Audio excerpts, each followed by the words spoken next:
Hey everybody, Aaron here, making another safety video. Today I thought what I would do was talk about safety politics or business politics. Over the years I've seen people who are good at this and people who are not so good at it. You know, I'm not claiming to be great, although I think I manage okay.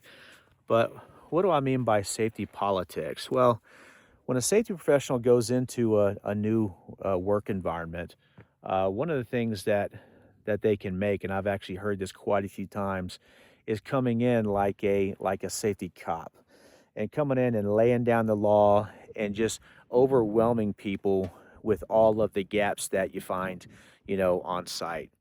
Quite literally, that is the quickest way to get fired as a safety professional. That's not how you want to do that. And sometimes I talk to safety guys and if a company is not up here, where it technically ought to be, for some reason they get butthurt, and they just, I don't know where that comes from, but they take it personally. And you know being a business owner myself for quite a few years, 15 years or so, I can tell you that it, a business can't afford to just do everything all at once, especially a small company. The first thing is, if we were to do everything that OSHA wants us to do, a lot of companies, honestly, they wouldn't be able to afford it. They can't afford to hire a safety guy right out of the gate. It makes no sense. So you have to find some middle ground here. And I know that the enforcement officers out there, some of them may not agree with what I'm saying here, but you have to find that balance between, you know, really keeping people safe without breaking the budget. At least when you're starting off, right? Now, over time, what can happen is you can come up with very clever ways to ultimately get to where you need to be so that you are satisfying all of the OSHA requirements, all of the state requirements, all of the EPA stuff. And you can get there, but most companies just aren't there. So you have to start where you are and you have to, work with what you have. And so, so that's one of the biggest things that I see in safety politics is safety people not taking anything into consideration from the business side as far as budget, and revenue, all that stuff. They just want everything done now. And again, that's the quickest way to get yourself fired from a safety job.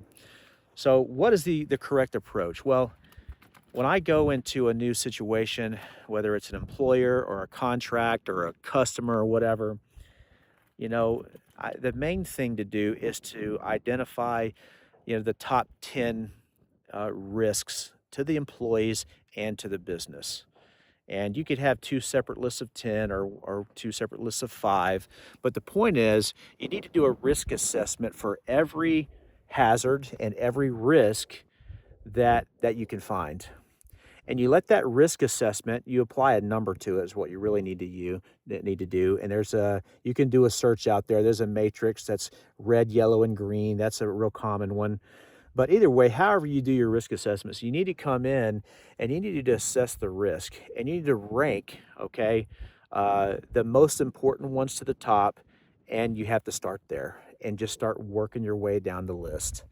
And that is the correct approach to approaching safety from a business point of view. So when it comes to engaging with operations people, executives, people who aren't in safety, you need to come to the table with that information. You need to come to the table acknowledging the fact that, this is a business. We can't just shut down operations and then roll all this stuff out and spend $500,000 on safety stuff. It just doesn't work that way. If you come to the table admitting and acknowledging that that's not the approach, that will go a long way on the political side. And then having a plan and saying, hey, for those reasons, we do risk assessments. We rank what the top priorities are. We start there. We work our way down the list with the budget that we have and the time that we have. And that's the approach that you want to take whenever you're engaging with non-safety professionals in the workforce. That will go a long way. But the other thing is this. It's these soft skills.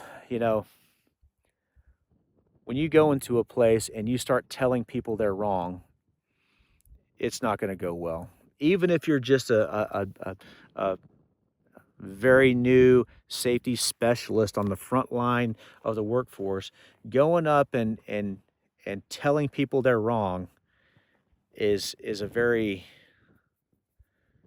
not everybody can do that well. That's a skill that is very hard to develop. Some people never can. And it depends on the setup. My opinion is a lot of these minor things that you see out there can be addressed indirectly. There could be a conversation that is had, after you observe that, if it's not a high risk thing. It could be going back and creating a procedure and rolling out a new procedure on how to do something safely.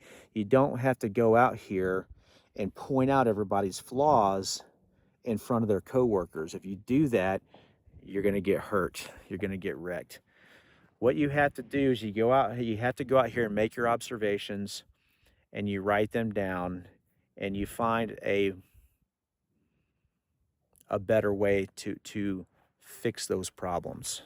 I tend to use a combination of, weekly meetings with management, combined with, updates to procedures or writing new procedures on how to do something safely and then training to that.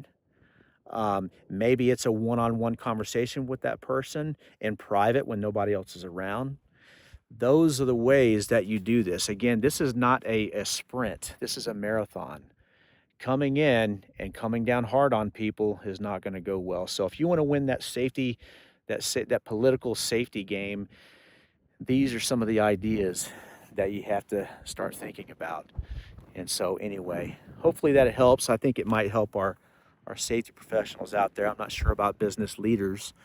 They kind of are both. They maybe don't have to be political, but safety people definitely do. So anyway, hope you enjoyed this video, and I'll see you in another one.